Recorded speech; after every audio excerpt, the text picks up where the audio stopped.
araw. Ako po si Leonardo Caliste, world dyan na content creator pa. So guys, kung hindi pa kayo napag-follow sa aking page, Leonardo Caliste, pag-follow lang guys para ma-update ko sa latest video na aking gagawin. Dahil isa po yun sa aking layunin na magbigay sa inyo ng tips or idea, lalo na sa mga kasada, building, pasyalan, so at iba pa. So guys, dito ako ngayon sa kalsada.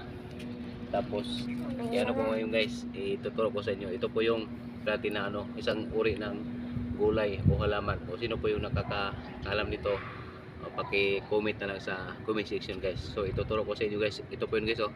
Ito. So ito po yung guys, yung ito po yun guys, yung ang tawagin sa amin guys sa Bisaya, tabios. Pero sa ibang mga lugar siguro ang iba kadyos yata. So ito po guys, masarap ito nga guys, yung gulayin.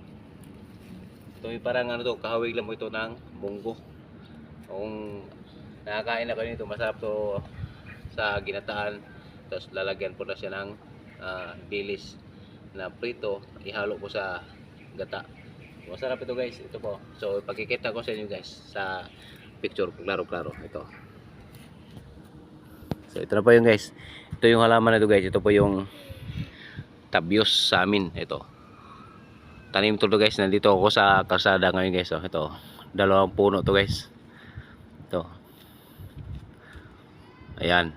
So abangan ko to guys pag namunga na.